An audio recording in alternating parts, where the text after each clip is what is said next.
Hey there, good morning everyone, and welcome back to Bold TV, and welcome to our brand new set.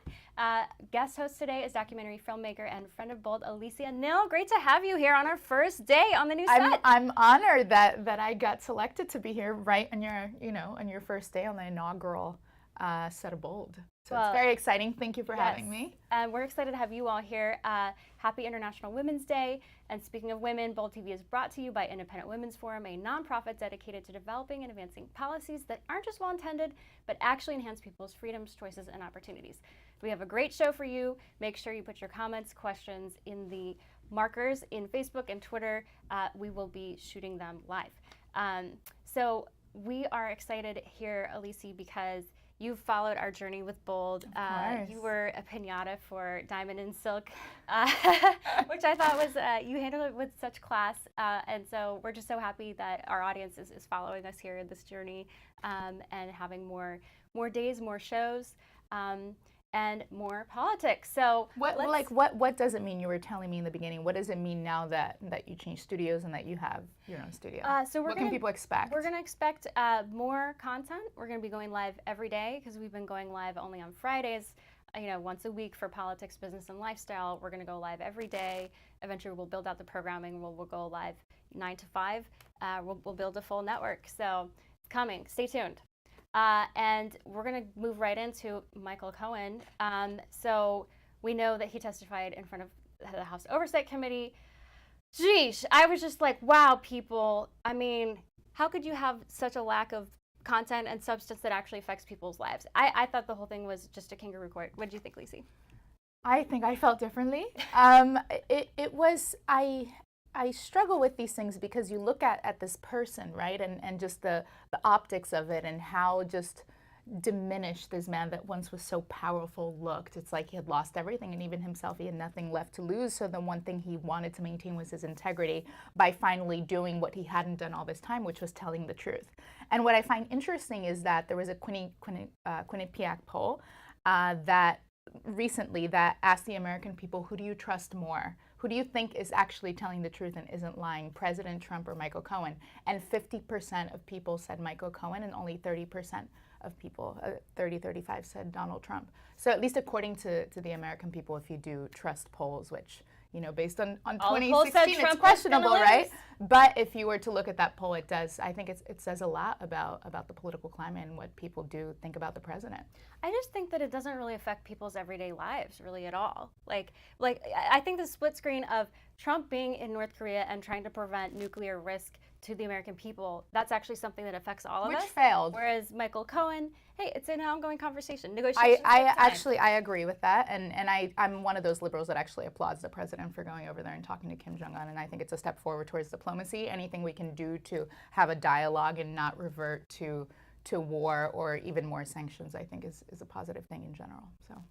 Well, yeah, which is funny because that's the problem with whenever Trump, at least you give him credit. But absolutely. I give him credit where he deserves credit. I'm not a partisan in the sense that, and I think it would, I really hope more, and I think this is why you and I get along, I really hope more people would look at the personalities a lot less and look at the ideas more.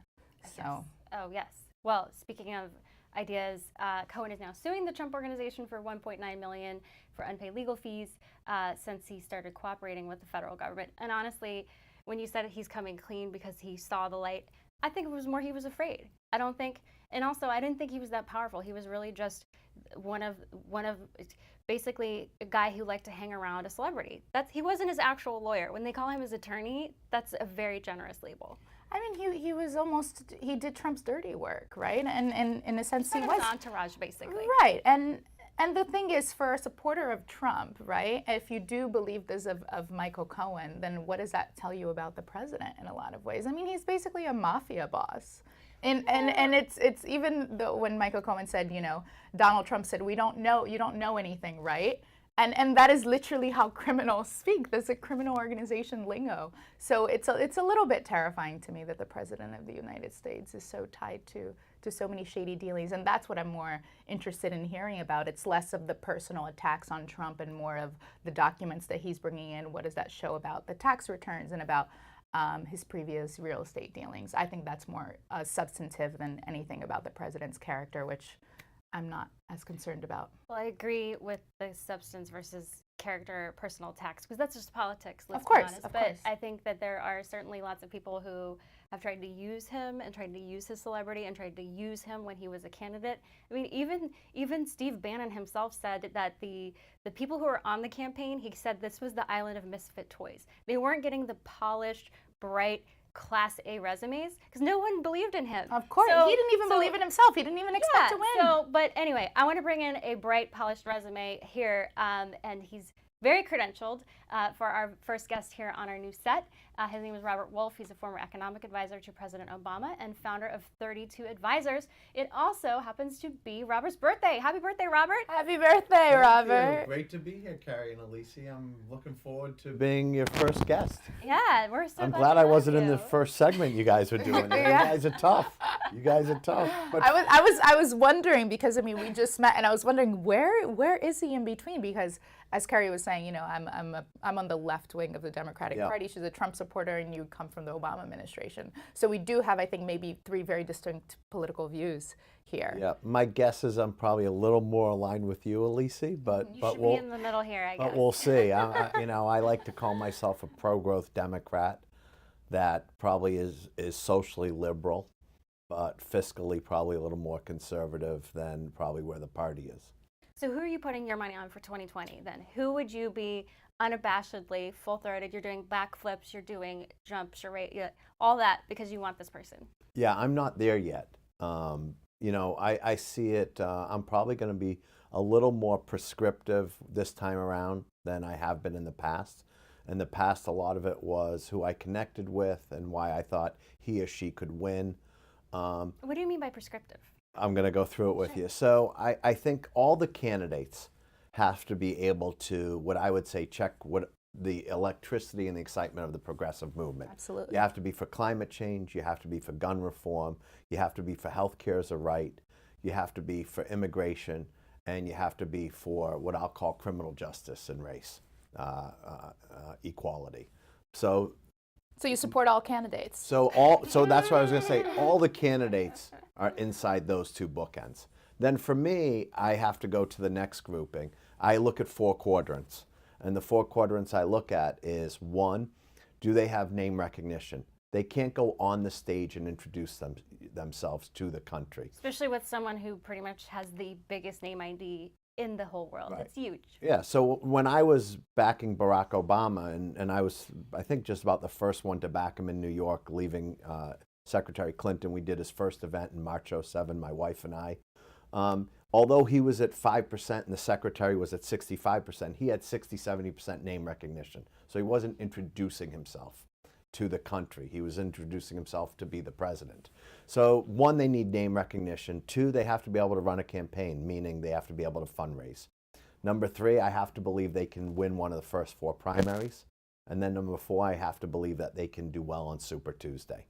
Then that brings me down to about 6 candidates, likely. And then I say who, in my opinion, is the best of that group to beat Trump. And like I said earlier, they need to be a pro-growth Democrat, meaning they got to be strong in the economy. People care What about does Not it a mean to socialist? be- what does Not it a mean- socialist, please. What does Yeah, it not mean a socialist. What does it mean to be strong in the economy for strong you? in the economy is, you know, from my perspective, understand that trickle-down economics is not working. So what are you going to do to change wages? Number 2, I would say you have to understand trade better. You can't want to put literally a barrier around this country. You can't be a consumer-driven country and all of a sudden say trade is not good. Trade is good. We trade around the world. But he's saying we want fair trade, Fair- not just. And I think what Trump would say was that the guy who you were working for, Obama, basically gave away the farm. When you look at the tariffs that were already in place against us by the Chinese, part of why he's put in our tariffs, or is it basically in response to what was already given away? I mean, and not just by Obama, Carrie, to be fair, other presidents. Well, that's not fair because that's just not accurate. 1, the TPP, the Trans-Pacific Partnership, was the best way to go after China with trade because it was doing business with 11 countries ex-China. If you can have trade agreements with all the countries of Southeast Asia, but for China, that is a great way to compete with China. I was on the Trade Pacific Partnership Committee, the Export Committee. Literally all of the companies, okay, were supportive of that. Number two, tariffs is not good. I know you may think it's good to be the tariff man. No. Tariff is a the tax. Tariff is a tactic. Tariff is a tactic, tax. not an It's a end in tax. It's a tax It's a tactic. that gets passed to the consumer. 73% of our country's consumer driven. Why would you want to tax them? But that's for a different conversation. So a pro-growth Democrat, and we can go more into detail on that. And then also I have to believe that they can be a commander in choice, a commander, because commander-in-chief, sorry. I thought that was a That's new. what I was no, about no, to no. ask. I was No, like, no, please explain the term commander-in-chief. commander-in-choice. that Commander-in-chief. sounds just so Kim Jong-unish to me. No, so, and the reason is, you know, in my many presidential elections that I've been part of, people care about social issues big way into the primary. But when it gets down to the national, really the two biggest bookends are going to be the economy and America's safety. And so for someone like President Trump, you have to make sure you're strong in the economy and you're strong in foreign policy. So who are your top three then? You know, for all different reasons, this is what I consider this an incredibly difficult election because who I think may be strong in the primary may not be as strong in the general. I'm a supporter of Joe Biden. I think he's someone. Is he going to announce? I believe. Let me just. Do you have some insider I can give you information insight. that we don't know Great, about? Breaking news. Give me a sec. I'm a supporter of Joe Biden because in a general election, I think he can do really well. He can do very well in industrial America, Michigan, Pennsylvania, Wisconsin. I'm a supporter of Kamala Harris. I think Kamala brings a real excitement and electricity to the field. I think she'll do really well in the primaries. And I believe that, you know, coming from California will not be a negative because for the most part, she's going to be able to raise a lot of She's money. had a lot of trouble though from the base itself because of what she did as a prosecutor, Yes, which I find to be absolutely. so ironic Yeah. because that is the type of profile who would be actually very strong to go against Trump, who is all about law and order. I would think in the general, but what I would say is not everyone is going to come with some deficiencies with some part of the populist left. Whether it's, you know, there are candidates who will not sign up for the Green New Deal, okay, but that doesn't mean they're not for climate change. There will be those who don't think it should be Medicare for all, and they'll say they're for universal care or extending the public option. That doesn't mean that they don't think health care is a right. I think we should not be such ideologues where everyone has to fit exactly in every lane on every topic. So I think Kamala, you have to look at the entire, you know, group of issues. And I haven't met Beto yet. I've had email exchanges but he's with your him. he's your other third No, choice. what I would say is I look forward to meeting with him because I think as someone who was the first, you know, one of the first to back Barack Obama, you can't ignore someone that's bringing that much excitement to the Democratic Party who will likely be a top 5 candidate the day he announces and not think you don't want and not want to meet him. With You respect keep to talking about. I have to intervene here. You keep Go talking ahead. about bringing excitement to the Democratic Yeah. Party. The candidate that is single-handedly Bernie. bringing the most excitement to the Democratic Party by far, No there's not question. even a contention in terms of fundraising, in terms No of turnout question. for rallies, is Bernie Sanders. There is and no- you have yet Well- to mention his name, well, my we're friend. only early in the I am early in the waiting for interview. it. There is no question what Bernie Sanders has done the last 2 weeks is nothing short of incredible. Okay, the fundraising he's done north of 10 million, of which 40% of those grassroots who signed up weren't there in 2016 with him, and his millions of supporters. I think I'm not challenging the excitement he's brought, and it's clear that he's shifted the party to the left. But at the end of the day, I need to think, who do I think is best to beat President Trump? I don't think today Bernie Sanders is the best to beat President Trump. If you look at the polls, which you guys talked about earlier, really we have to make sure we excite the moderate side of our party. Well, and let me if tell you about anything- Bernie though. Bernie excites me. I am Yeah, so I get that. if it is Bernie, I will be like DEFCON 5. Like as in socialism terrifies me. I didn't know Like that. I'm not even kidding. Like because I This wasn't is so even misleading. No. So you speak of what kind of socialism are you referring to? Are you then going to cite Venezuela and Cuba as an example? No, I'm Is this saying where that we're the going? takeover of business, the notion Nobody that is talking about taking over business, No, Carrie. they kicked out We're Amazon. talking about we are talking kicked about out building a Amazon. strong safety net and having corporations that have some vestige of social responsibility and that taxpayers don't have to pay when they don't even pay taxes. The notion of that is ludicrous. I Like, agree with you that Amazon should not have gotten the special tax breaks, but to wear it as a badge of honor, the way AOC did, that she helped kick Amazon out of New York and tens, who knows how many thousands By the of way, jobs in the for city another of New York. debate, I am totally disagree that Amazon would not have been a great thing for New York City. And I'm happy to go into deep detail. I think that's my background on economics and actually We'll bring bringing you back on that corporations. one. That was not corporate welfare because they had to reach metrics to get those tax credits. And I like the passion of AOC, but no one was being handed $3 billion to build infrastructure and a teacher. And we weren't giving salary increases off that money to teachers. My son's a teacher. My wife works at Sandy Hook Promise on gun reform. Trust me, there's a lot of issues I agree with where the populist left is, but Amazon was not getting a free ride. They had Let me a ask you a they had question to though earn it. about the electability, because you said part of why you wouldn't support Bernie is the electability of the Yeah, middle. I think- So I want to ask you about that though, because we saw in 2016 that there was actually enough crossover of Bernie's people who crossed to Trump. Yeah. So if Bernie was the choice, would that actually pull enough people from Trump? Yeah. So I'm not here to bash Bernie, okay, just to be clear. I told you that I thought there was a bunch of things he's shifting the party to the left, of which I would not go to what I would say his extreme. But certainly, like I said, all of the candidates have to check those progressive boxes. It's a much different election than 2016. It's not Bernie versus Hillary, just to be clear.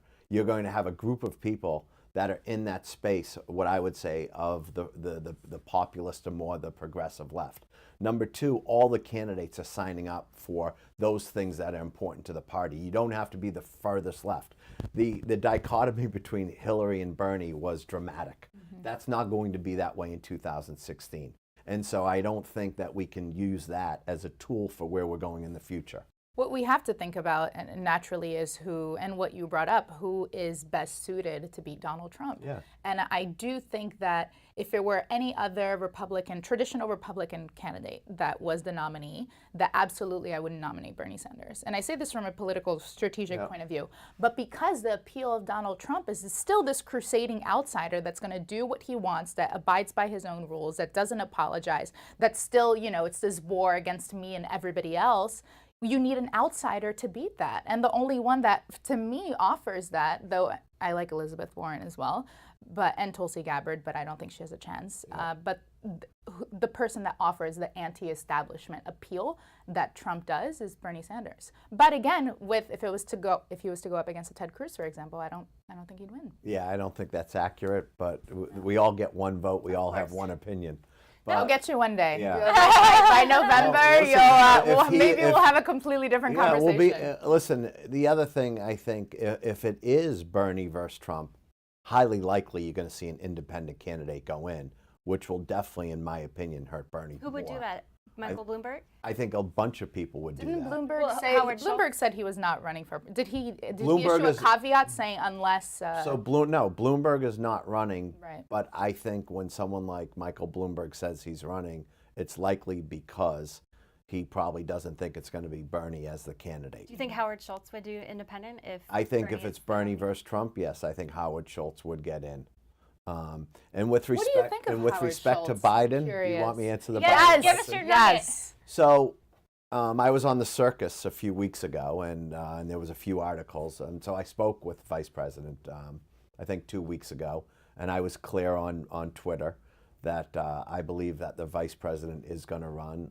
I met with him in 2015 when he was contemplating it, which I would say he was agonizing over it because of Beau. He was not ready to run at that time. His heart just was not there. Maybe his brain was. I would say today he is ready to run. It's as close as you can say definite as someone who hasn't yet literally launched. What Politico and others reported. My 95%. guess it's going to be at some point in April.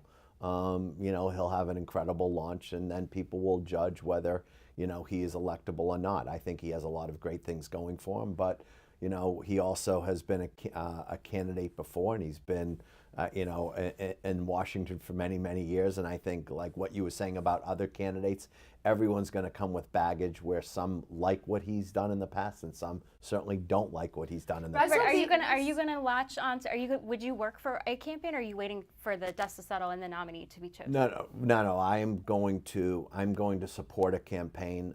I've met with about probably 10 to 12 of the candidates. I have a few more sit-downs to do. I'm sitting down actually today with Cory Booker, and who I'm a fan of as well. But I've sat down with most of the candidates, and I think it's still early. I know when it was in 2007, yes, I jumped on incredibly early for Barack Obama, but Secretary Clinton was at 65%. It was a different campaign. Everyone's going to be at like 20% or below, and so you have a little time on your side to sit down with the candidates. Still. I've met with Seth Moulton and Eric Swalwell and Steve Bullock and Julian Castro and Kirsten Gillibrand. I'm a big fan of Kirsten Gillibrand. I think she's going to do very well in places like New Hampshire and Iowa. So it's early to have to really say I'm committed to someone. Robert, we know that the Democrats are not committed to Fox News. We just had word this week that they are banning Fox from doing any debates. Do you think that's a smart move? Because in my mind, when you look at who watches the Fox debates, there are a lot of independents. And is this risking alienating a lot of people who might be persuadable to a Democratic candidate? So that's, for me, I think probably one of the most interesting questions, and probably I'm the best person maybe to answer since I am a Fox contributor. And it's your birthday. Well, I'm a Fox contributor, so I am. So you can't speak out against Fox News, I can. So I'm the Democrat on Fox often. I was on this morning with Fox and Friends before I came on. Listen, I thought the Jane Mayer article in the New Yorker was really tough, and it was tough reporting. It involved actually one of our anchors here at Bold TV now, Diana Falzone, who had been a former Fox employee. But I see it a little differently than Tom Perez, who I like, and I think he's done a good job at the DNC. My view, and one of the reasons I'm on Fox, is one, they're the #1 show. If you look at the cable ratings, 7 out of the top 10 are Fox shows. #2, in the swing states, which is going to win or lose the election, they dominate the space in the swing states. So my view is they have some really good journalists, okay? Away from the opinion part, Chris Wallace could easily, be a moderator. There's not even a question of someone. Sure, he's a pro. But how do you hold them accountable? But it's not necessarily holding them accountable. What I would say is the Democratic Party would benefit by being on Fox more often, because you don't want to introduce yourself to Wisconsin and Pennsylvania when you become the candidate. Numbers don't lie. The number of supporters, that are moderate, that watch Fox News is greater than the other stations. Independents and moderates are going to decide. Let's just be clear, 35% of the country's probably, Democrats, maybe 35 to 40, 35 to 40 are Republicans, and 20% decide those 6 to 10 states who wins and who loses. And today, there are more Fox viewers in those 6 to 10 states. I don't go on because I find it easy. I go on because I like to feel like I can speak truth to power and they treat me fair. I don't go on every show. I'm not looking to be, necessarily a punching bag and only toe the line. You're talking to a Trump supporter on the Don Lemon show. Yeah, so my view is they treat me with the utmost respect. They let me give my view, and I think they would let every candidate give their view. I understand that there's a huge excitement, in the party, nothing to do with Fox. But if I am a candidate, I would go on Fox and make sure that people in Ohio and Wisconsin who watch that show let me speak for myself. Hear from me. Right. Okay. I agree with you. I would look at it differently. Yes, there are a number of people on the left that disagree and that thinks that the way that Fox portrays itself, obviously the way that they cover the issues and the questions that are asked and the way that things are framed will never be fair, will never be balanced, will never be even. But at the same time, they're going to do what they're going to do. But at least so you might as well speak for yourself. I agree with you. And the other thing I would say, the one thing that Donald Trump really understood well is own the narrative and own the airwaves. Absolutely. The airwaves are free. Everyone tries to raise money to pay for TV ads. And he went on every single network. If you can go on TV for free and tell your story, and Democrats, in my opinion, that's how Trump won. He got, they said, $3 billion with a B worth of free media coverage because he was dominating. And presidential candidates have to learn to deflect and pivot. Absolutely. There are times I go on Fox, they ask me a question, I pivot, okay, and they get that. Yep. And Okay, Trump is- people Trump are is going to brilliant at pivot that. at times, and you know, so I'm not so sure that the party made the right judgment. All right. Well, Robert, I we agree. appreciate you coming here on your birthday. Thanks for having me and on. maybe tell your Democrats if they're not going to budge on Fox, tell them to have Bold moderate. I think they'd love to come on Bold TV. All right.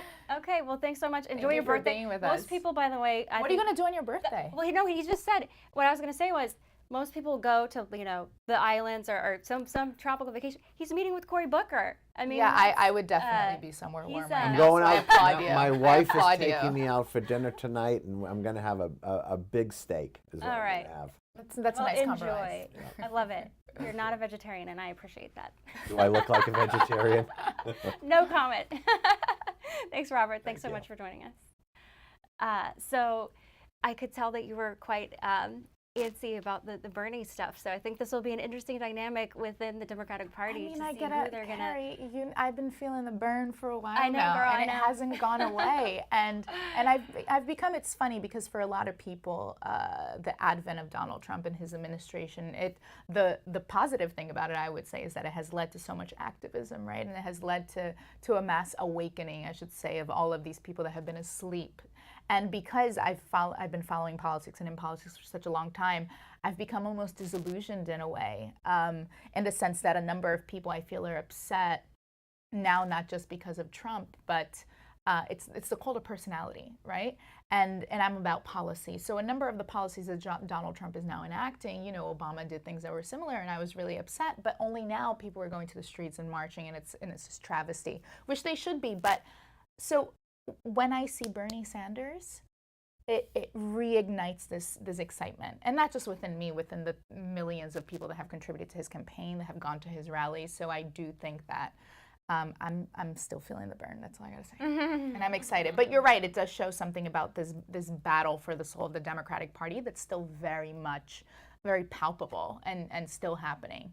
So we'll see what happens. Yeah, well, I think that you mentioned policy versus personality, and that's because I didn't vote for Trump in 2016. Right. You were But his never policies- Trumper when I met you. You Oh, I voted for Ben was. Sass. I still I remember. did a write-in for Ben Sass, Yes. but Trump keeps doing all these policies that I love, and so it's like I've grown accustomed to how he speaks. I don't agree with how he phrases all his tweets, but good Lord, on policy, he's right where I want him to be in so many things. So he converted me.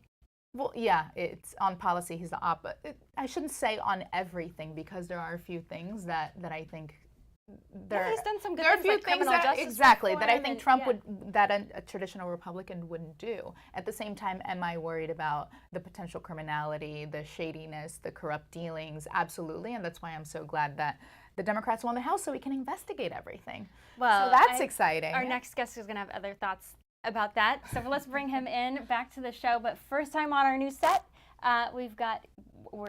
He's been a repeat guest. So we're I've glad that seen he's him put up before. with That's us. what I was gonna Yeah, say. no, Yeah. he's Jason Meister. He's a Trump 2020 Advisory Board member. Welcome back, Jason. Thanks for having me. So let's stick to our conversation on the 2020 Democratic nominees. Do you think that any of the current candidates could defeat President Donald Trump? And don't give me the campaign line. Tell me what you really Where think. do I begin? I don't think so. I think that, I think that if you look at what Trump's done, he's pretty much destroyed the Democratic Party. He's really renovated the Republican Party. I don't think the Republican Party has been this sort of unified behind a president in the recent past. And I You don't think the Republican Party has been this more unified behind a president. behind a president? Yeah. What makes you say But that? I think, well, He's got like over 90% approval. he's within the over Republican 90% Party. approval. I mean, it's really his record, right? He's fulfilled all of his campaign promises pretty much. So give me an example. And the Democrats are lurching to the left. I mean, you have so far from what I've seen, all socialists. You have Kamala Harris, Elizabeth Warren, Bernie Sanders. Wait, so is Kamala Harris, when did she announce that she was a socialist? She just She supported Look at her Medicare policies. for all. She Medicare for all. adamantly renounced, and that for me that's a negative, right? She said, no, absolutely, I'm not a Democratic socialist. But she Elizabeth Warren is not a Democratic But look at socialist. the only policies. candidate Look at in the race policies is that they're Democratic pushing. socialist is Look at the Bernie policies. Sanders. They have been. To me, they become sort of deranged. Okay, they've lurched to the left. Are you talking about Trump derangement syndrome? I am talking about that. I actually agree with you on Trump derangement. There is this derangement, and that's why that's all they have right now is socialists running against President Trump. And I think that what they really should be thinking about is someone sort of outside of politics. Okay, these career politicians have no idea what they're doing. Look at sort of the blue states where these candidates are coming from, like Cory Booker, Kamala Harris, Elizabeth Warren. Look at the mass exodus of residences, right, or residents. Of high earners, of job creators that are leaving those states. In New York, we have a $2.8 billion tax revenue drop, right? We're chasing out Amazon. AOC. It's scary stuff. And I think that what Trump has sort of pictured himself as the antidote to that, right? He's the opposite of socialism. He's the capitalist. He's the successful businessman. He comes at politics from a pragmatist, problem-solving, solution-making angle. So you talked about how Donald Trump, and I think this is what he's going to portray himself as. This, I get things done. Look at all these campaign promises and what I've been able to fulfill so far. At the same time, if you look at, for example, the deficit, right? A lot of economists say that the deficit doesn't necessarily reflect whether you have a good economy or not, but Trump really believes that it does, and that's something that he talked about continuously, and we've never had a higher deficit ever than we do right now. The border, you have, I believe, over 70,000 people crossing a month now. There's complete chaos at the border, and that's what one of the main things that he ran on was, I'm going to control our border so we have a sense of normalcy because our country is being invaded, ostensibly, which is just factually untrue. And then, and you have North Korea, which again, I do applaud his efforts, but at the end of the day, what happened to peace with North Korea? So let's actually talk about the record, right? Okay, we have the lowest unemployment in history, Hispanic unemployment, African American unemployment. We have GDP growth that we haven't seen in decades. We're closer to a deal with North Korea and denuclearizing the Korean Peninsula than we've ever seen before. Clinton put us in this mess. Obama put us in this mess.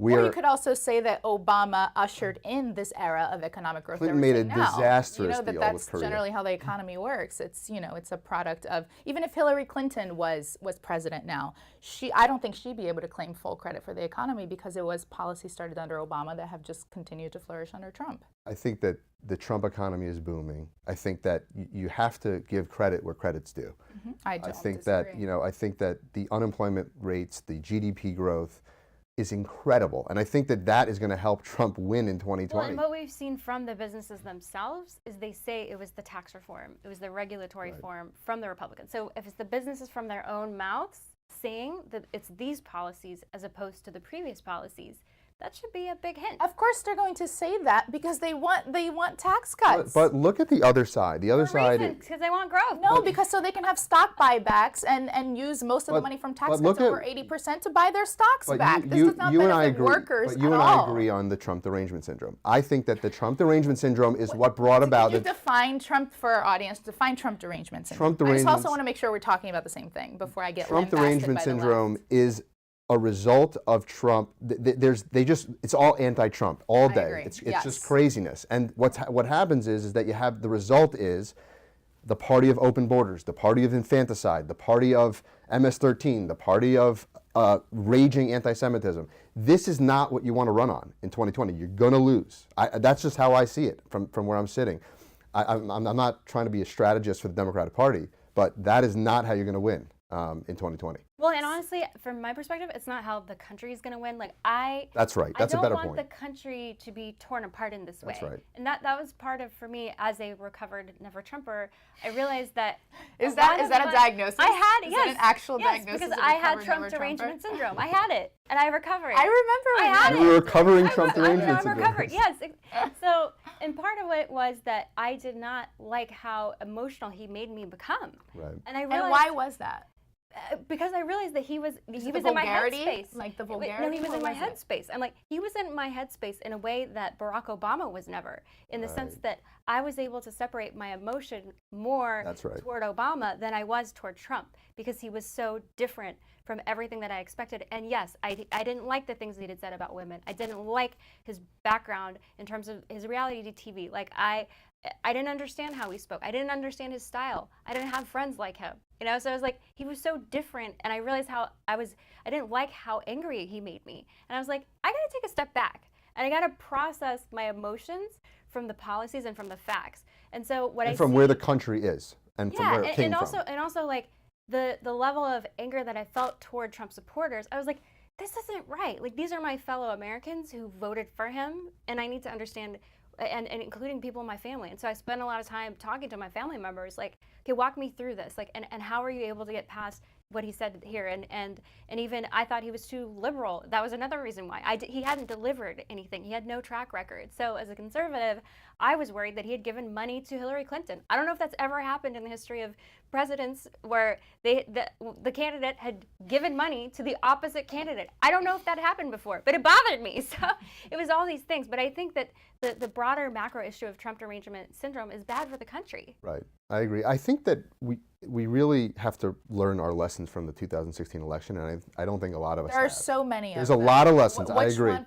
in particular you're I think referring that to? it's really not any longer about Democrats versus Republicans.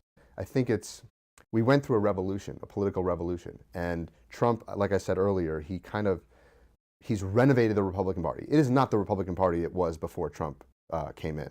Whether you're for Trump or not for Trump, you can appreciate that the Republican Party is an entirely new party. The Democrat Party is an entirely new party. So I think we have to look at it from a new angle, from a new lens. I don't think that you can look at it from the traditional lens of Democrats versus Republicans, Romney versus Obama. It's not the same dynamic. And you're going to see that play out in the debates in 2019. I think I agree with you in the sense that it's not a new party, except I think that the Republican Party is getting increasingly a little bit, it's terrifying, right? To the sense that it's not even just as I don't believe in science, which I find incredibly problematic when 98% of scientists in the world say climate change is caused by humans, and you have so many people in the Republican parties, including the president, saying that it's a hoax created by the Chinese. When for me, it's one of the defining issues of our time. So, and you don't see this. Yale University actually found that conservatives are actually more literate on science than the conservatives. Right, but It was global warming, then it was climate change when it didn't fit the but right that's minutia. It's just the bigger issue of the fact that you have a number of people in America that believe this is not true because it's coming from our leadership. At the same time, I have to ask you this because I'm not one of those liberals that are fixated on the scandal with Russia, right? And I think you've known this for a while. She doesn't have Trump derangement syndrome. I don't have Trump derangement syndrome, but something that's alarming to me was the interview. Was it? Yeah, I believe it was with Andrew McCabe, right? Where he said that allegedly they presented President Trump with information about the hackings and the DNC. And he said, okay, this is not true because Putin said it's not true, and I believe him. Mm-hmm. The idea, how do you feel as a Trump supporter? And I can ask both of you. The idea that the President of the United States would rather not believe intelligence agencies, which I would concede in the past may have had a questionable record with, we can cite Iraq, we can cite a number of these instances that have led us to war and that were just based on fake intelligence. But how do you, there's this consensus on the fact that this happened and that America's quote unquote adversaries orchestrated it. Let me and tell he you, says he does not believe it because an autocrat that's not that the he only admires reason. Yeah, that's not said it's not true. That's And not it was the the same with Kim Jong-un. Oh, Otto. Remind me how to say his last name. Warmbier. That's not the only reason why he doesn't believe it. Let me tell you how I feel about this issue because I'm pretty that's a passionate really about it. hard one to get around, my friend. I'm actually open to you, hearing the. Yeah, we can talk about the Republicans, the Democrats, Trump. This issue is a topic that I'm very passionate about. I'm appalled that we live in a country whereby a president was duly elected by the American people, and it is obvious there's factual evidence that Hillary Clinton and the DNC funded a fake dossier, a steal dossier, that the Democrats used under Obama to get a FISA warrant, okay, to spy on the opposition candidate for President of the United States of America, and used it as propaganda when he was on his way into office and is still being used today almost through his first term. That, to me, is a banana republic. And it should never be acceptable not to what I'm Democrats talking or about. Republicans. That's not So what I'm that's talking why about. President Trump doesn't believe it. Not because of what Putin says or because of what anyone says. Hillary Clinton and the DNC paid for a fake dossier. That's what the country we live in, America. What does that is what does that have a to banana do with republic. What does that have to do because with the intelligence because the agencies? Dossier is the How? it's the entire premise of the entire Mueller investigation. McCabe, This Strzok, is not about Page. the Mueller investigation. What do you mean? That's what we're talking No, about. this is particularly about one instance where there was hacking by a foreign nation, and your head of intelligence says this country hacked The these entire, emails, the entire, and the entire the FBI. president doesn't. Why does the president the not ins- believe? because Why he- would he rather believe? an autocrat? Because look what happened. Look what happened. This is the story of our time. Okay, this is the story of our time. I'm glad you're bringing it up. The DOJ and the FBI were weaponized by a current sitting president and administration via Hillary Clinton and the DNC. Because they suspected. And so why would our Why- president what did they believe that what's suspect of coming out of President that? Trump at Because the time because that he the was Steele having dossier was that he based on was- flawed evidence. We know that the Steele dossier Totally. is Paid for unverified. propaganda. Right, Not only- we not don't only is we it don't know if partisan- it's true or not. It's unverified. We and do what know that it's paid and for what propaganda. BuzzFeed did by releasing it was, I And have Fusion to say, GPS was atrocious. involved, I and the agree. administration, and they Yes, weaponized. very sloppy. And they weaponized. The Steele dossier. Are you? is Let me ask something you a question. Are else. you okay with the government weaponizing the arms of the government, the FBI and the DOJ, against the opposition political party? Are you okay with that? Of course not. So that's a dangerous place to be living in. I think that to me is the story of our time. There was collusion. There was collusion with Russia. There was collusion with the DNC, Hillary Clinton, and Russia. That's where the collusion is, and I think it's time for us to put this to bed, and for people who committed crimes to go to jail. That's what I think we should be doing. And I think that's what we're seeing, right? In terms of No, not with people, everyone. people surrounding Donald Trump. how No, many but of that them has have not. pleaded guilty And look at today? what We're those going are. down a rabbit hole. We are. So But this we'll was bring you guys interesting. back Very interesting. because we brought you back on to talk about 2020. Who would you have as the most fearful candidate? Who do you think is the most talented? I'm not. He's saying, going to do reverse psychology, Carrie. Come on. No, He's I'm going just to be saying- I like the can't most answer the fearful question. candidate. No, no. As in, like, who's the most talented? Is it Beto? I haven't seen one that's talented enough to beat President Trump. Like I said, I think it really has to come outside of the traditional sort of Democrat What, Howard career Schultz? politicians. I don't think Howard Schultz has the chance He either. doesn't have the charisma at all. Joe Biden, what do you think of him? I think Joe Biden You're has. scared. No, I'm not. I actually don't think that he could ever make it out of a primary. I think that he'll get bloodied up from the far left, Elizabeth Warren, Bernie Sanders. That's what the Democrats want right now. The base wants the far left. They don't want a Joe Biden. Joe Biden has no home. By the way, Hillary Clinton has no home in the Democrat Party, in my opinion, anymore. From what I can see. I would Well, in say fact, that's a CNN, positive CNN thing. just did a town hall with a bunch of Democratic primary voters, and they said, "What do you think about Joe Biden? He's getting in the race." Crickets. Right. No excitement for Joe. No Biden. excitement. Which is interesting. I'm not excited about Joe Biden. Yeah. Well, but it's I interesting don't see because he polls very well within the Democratic nomination. He's Right. right now the front runner. I just don't think he could make it out alive out of a primary. He's not far left enough for them. He's too mainstream, sort of career politician. He's the Democrat that would have won maybe 8 to 10 years ago, but not today. Yeah, it's not his time. I All agree. right, His time. Jason, we're gonna leave right there. Thanks for Thanks having so me. much for this lively conversation. And so, just a couple other headlines here. In other news, Trump's former campaign manager Paul Manafort was sentenced to 47 months in prison for bank and tax fraud. I gotta say, again, this was behavior that is not taken during the campaign. It was not official actions relative to the campaign. It's really trying to smear the president by trying. It doesn't to, have anything to do with the president. I mean, it's but his the mainstream own media stuff. is posing it as if they're like this, even though he was very briefly affiliated with the campaign. Oh, there's still and- another case against him. Sure, he does need to be sentenced again, but we'll see what happens with that one. Yeah, that's a tough one. I mean, not a tough one. I saw a tweet, and I wish I had it with me, about the sentencing of Paul Manafort, because compared to what he was, he could have potentially been sentenced to. There's actually a pretty low sentence. It was up to 20 years or something. Right, That's right. what was Yeah. apparently recommended. And I saw a tweet by a lawyer yesterday that said, to give you an idea of what I think about Paul Manafort being sentenced to what is it, 47 months in 47 prison. A client of mine was just sentenced to, I believe it was like 4.5 years in prison for stealing $100 worth of coins from it was something like a laundromat.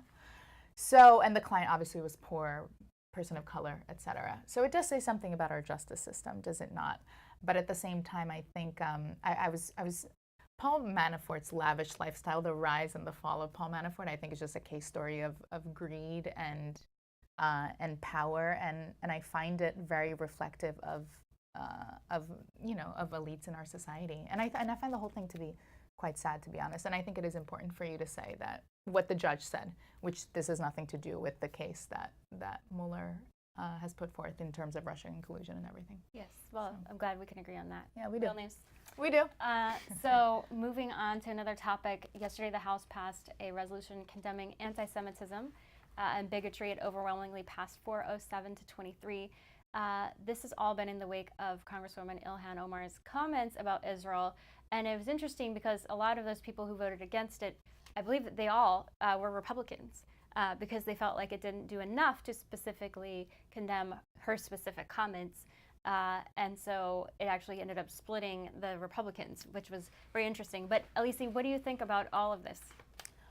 I think Republicans, and especially under this administration, are possibly one of the most hypocritical group of people, in the sense that Kevin McCarthy, even the House Minority Leader, has continuously talked about how, the 3 billionaires that are buying elections, that are Tom Steyer, George Soros, which he talks about as having, and which is true, George Soros, he has so much money, but making this link between the Jews that are buying the elections and the Democrats, has continuously said statements like these.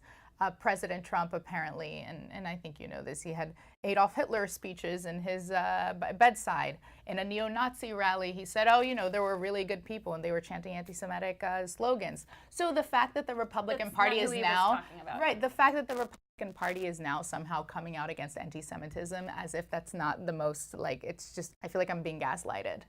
And in terms of Ilhan Omar, I think that, and Bernie issued a statement about this, and I unequivocally agree with him. And he said that I believe this resolution is being passed, and I'll be the first to say this, anti-Semitism is very real. It's something that should be taken seriously. We do need to be careful with our words and what we say and the connections we make, because it does have historical consequences, and it's important to be aware of that. At the same time, some of the points that she is bringing up, I find refreshing and necessary, and it is about time that not only the Democratic Party, but America has a debate about whether it does make sense to unequivocally support the state of Israel and what that means. So even just, and Bernie said that this resolution was being used to stifle that debate. And I'm all for debates and for dialogues, and I think it's a conversation that's long overdue. Well, I just didn't see Ilhan Omar talking about, if we're talking about the Palestinian-Israeli conflict, the roots of who is running the Palestinian territories, Hamas and Fatah, especially Hamas, it's murderous. The founding documents of Hamas explicitly state that there shouldn't be no Israel, that the Jewish people should be murdered. Hamas is a fundamentally violent and theocratic regime. I don't think that is who is running the Palestinian. Hamas. No, but I'm just saying, if you're trying to have I think they're talking about an if you're trying to have a moral equivalency between a democracy where you can walk without having to wear a veil, you can be gay, you can go to the beaches of Tel Aviv, and you have human rights in Israel. But if you go to where the Palestinian territories human rights for a very as a specific woman sect or as an of LGBT people in Israel. I mean, I spent 2 months in the West Bank, and I was in Gaza as well a few years ago, and I have a number of friends that are Palestinians and Israelis, and this idea, and for me, this isn't even about what's happening in the territory. I mean, it's about what's happening in the territories, but fundamentally it is about having a conversation on whether this is something that we can continue to support. At the end of the day, there is an occupation that's been recognized by the United Nations and pretty much every other country in the world that is illegal and that has been brutal and continues to be sustained and supported by the United States. It's a legitimate conversation to be had. It's not anti-Semitic to bring this up. Israel is the top investor in the Palestinian territories, and the moment that the Palestinian of course it controls it. Actually completely controls it. When Hamas and Fatah and the terrorists who run the Palestinian territories are actually willing to have a good faith conversation rather than saying that Israel and Jews do not have the right to exist, then we can have a real conversation. But anyway, we should talk more about this. Rabbit hole. We got to wrap. But we're just so glad that you all joined us here for our very first episode in our new studio. And Alicé, thank you for I joining love us. this setup. It's wonderful. I'm very excited yes, about it. So many you more guys need to adventures. always tune in to Bold and Yes. Carrie. It was And make wonderful. sure to find us on Facebook if you haven't liked our page, Bold TV. Also on Instagram and Twitter, Bold TV. If you like the show, share it with your friends. Keep the debate going. What do you think about what we talked about? Did you agree, disagree with our guests? And make sure to stay tuned. We're going to be bringing you Bold Business later today as well. Thanks so much. Have a great weekend.